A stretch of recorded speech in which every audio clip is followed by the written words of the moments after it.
hello friends बड' जब info YouTube चेनेलाव नोंथांमोनखौ फिन खनसेबाव गासैखौबो बराय हरबावबाय आङो दायो क्लेरिफिकेसन लाबोदों लोगोफोर जितु जोंहा स्कलारशिपनि एप्लाइ जागासिनो दङ बिनि फर्म फिलआप प्रसेसखौ माबोरै खालामनांगौ नैबे फर्म नाम्बार 7खौ गोबाङानो कनफिउज जादों बेनिखायनो आं मोनसे भिडिअ खालामफिनबावबाय आरो सिगांनि भिडिअखौ नोंथांमोना नायाखैबा नायबानो जाबाय आं लिंकआव होबाय डिसक्रिप्सनाव होबाय लिंकखौ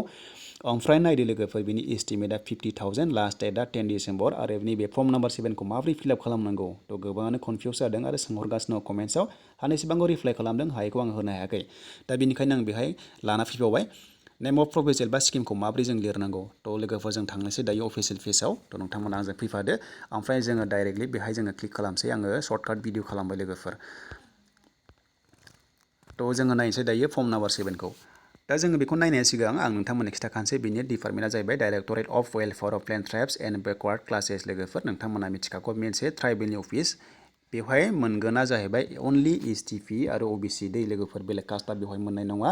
बेहाय नोंथांमोनाहाय एसटिपि आरो ओबिसिनिफ्राय ग्रेजुवेट जाना थानाय जायफोरनोखि आनइमप्लयड नोंथांमोना बेखौ मोननो हागोन financial assistance for the year of 2020-21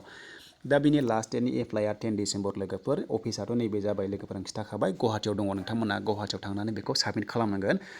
दा बेहाय ग्रेजुवेट जानाय जाथारनांगोन आरो बैसोआ नोंथांमोना 25निफ्राय लानानै 45नि गेजेराव जानांगोन लोगोफोर ओमफ्राय नोंथांमोननि आर्निंआ एनुवेलआ बे जाबाय 2 लाखसनि गाहायाव जानांगोन होमबासो नोंथांमोना मोननो हागोन दा बेखौ आं क्लियार खालामफिनबावबाय ओमफ्राय दानिया जों फैनोसै डाइरेक्ट जोङो नाम्बार 7आव बारनोसै थ' बेखौनो गोबाङानो कनफिउज जागासिनो दङ दा बेवहाय नाय लोगोफोर जोंनो जे एस्टिमेटआ फर्माव लिरनाय मथे 50,000 लिरनाय दङ लोगोफोर दा नोंथांमोना 50,000 लिरनाय मोननो हागोन लोगोफोर ओमफ्राय बेवहाय प्रप'जेल एबा स्किम बे जाबाय लोगोफोर नोंथांमोनखौहाय गांसे प्रप'जेल लिरनानै हरफानो होदों कपि गांसे दा साप'ज आं एग्जाम्पल होनोसै नोंथांमोननो एग्जाम्पल आं होनोसै बेखौ क्लियार खालामसै लोगोफोर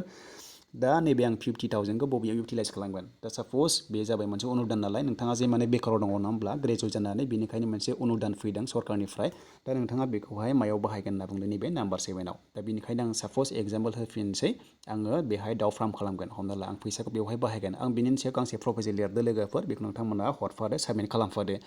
बा जुदि नोंथाङा सोरबाफोर दखानफोर होगोनब्ला दखाननि सायाव लिरबानो जाबाय जे आं बिजनेस खालामगोन माबा मोनसे खालामगोन बिनि सायाव नोंथाङा लिरनानै बेखौ हरनो हागोन नाम्बार 7आव दा बेखौनो होनदों लोगोफोर आं क्लियार खालामबाय बे जाबाय नाम्बार 7आ प्रप'जेल लिरनांगोन बा स्किम लिरनांगोन जे नाथाय नोंनि स्किमा 50,000नि आन्दाराव जानाय जानांगोन होनना बुंदों लोगोफोर माने 50,000 लुनाल फैसाया बिनि गेजेरावनो कमप्लिट जानाय जानांगोन दा बेनिखायनो नोंथाङा साप'ज फिसा माबा मोनसे बिजनेसखौ लिरना होबानो जाबाय जे आं बिसिखिनि फैसाजों आं बे खामानिखौ मावगोन होननानै बेनो लोगोफोर जेबो गोरा नङा नोंथांमोना कनफिउज जादोंब्ला आं क्लियार खालामबाय थ' गोबां कुइसन फैदोंमोन बिनि सायाव ओमफ्राय नैबेफोरखौथ' नोंथांमोना हाखासिगोन बे बेंकफोरनि डिटेल्सखौ ओमफ्राय जोङो दानिया डकुमेन्ट्सआव फैनोसै दा बेखौ थांनायनि सिगां मोनसे आरोबाव खिथालांबावसै कनफिउज जाबावनो हागौ नोंथांमोना जुदि नोंथांमोना बाहेरायाव खामानि मावनायनि एक्सपिरियेन्स दङब्ला नोंथांमोना कपि हरफानो हागोन साबसिन जागोन जुदि दङब्ला मोजांसिन जागोन प्रिफारेन्सआ आरो जुदि नोंथांमोना क्वालिफिकेसना बारा दङब्ला बेखौ नैबावहाय लिरना होबानो जाबाय ग्रेजुवेटनि बारा दङब्ला गैयाब्लाबो जेबो नङा लोगोफोर बे जाबाय ग्रेजुवेटनिल'खा दा जों फैबाय नाम्बार 2 पइन्टआव लोगोफोर डकुमेन्ट्सआव दा जोङो एफिडेभिट खालामनांगोन दा बेखौ माबोरै खालामगोन बे जाबाय आनएमप्लयमेन्ट मोनसे स्टेटासनि एफिडेभिट खालामनांगोन आरो बेखौ नोंथांमोना नटारिनिफ्राय लाना फैनांगोन साइन लाना फैनांगोन लोगोफोर दा बेखौ सोर खालामगोन बेखौहाय कर्टआव खालामो डिसि कर्टआव बेखौहाय सानसेयावनो मोनगोन बेखौहाय उकिल नङाब्ला नोंथांमोना मुहुरिनोबो होनो हागोन बिथांमोना खालामनानै नटारिनिफ्राय साइन लाना फैगोन नोंथांमोना मात्र एड्रेस प्रुफ होबानो जाबाय लोगोफोर जाहाथे नोंखौहाय नायनानै माने इसु खालामगोन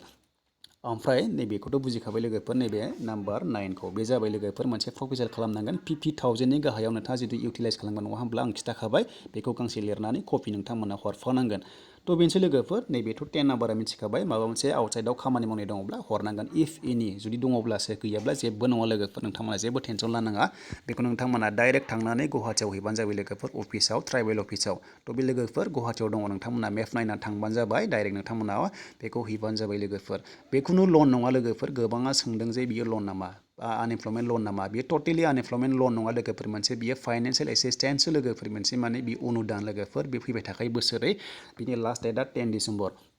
थ' लोगोफोर आसा खालामो भिडिअखौ मोजां मोनोबा लाइक खालामदो खनसे आरो गोदान फैदोंब्ला साबस्क्राइब खालामना लादो बेबायदिनो मोजां मोजां खबर मोनबाय थागोन लोगोफोर आरो हानायसेबां शेयार खालाम जाहाथे बयबो मिथिनानै एप्लाइखौ खालामो बे फैसा जोंनिनिखा लोगोफोर एसटिपि आरो ओबिसिनिखा बे बाजेट जाखानाय नोंथांमोना बेखौ हगारनाङा बेखौ लाबानो जाबाय जायफोरनिखौ ग्रेजुवेट जानानै ओरैनो दङ 25 इयार्सनिफ्राय लानानै 45 इयार्सनि गेजेराव नोंथांमोना न'खराव जायफ्रा 2 लाखसनि गाहायाव इनकाम खालामो बिथांमोननो थाखाय बेखौ लाबोनाय जादों स्टेट गभर्नमेन्टआ थ' आसा खालामो भिडिअखौ मोजां मोनोबा लाइक खालामगोन जायनि नायदों लाइक खालामगोन आसा खालामो बेवहाय 500 लाइक्स मोनगोन होननानै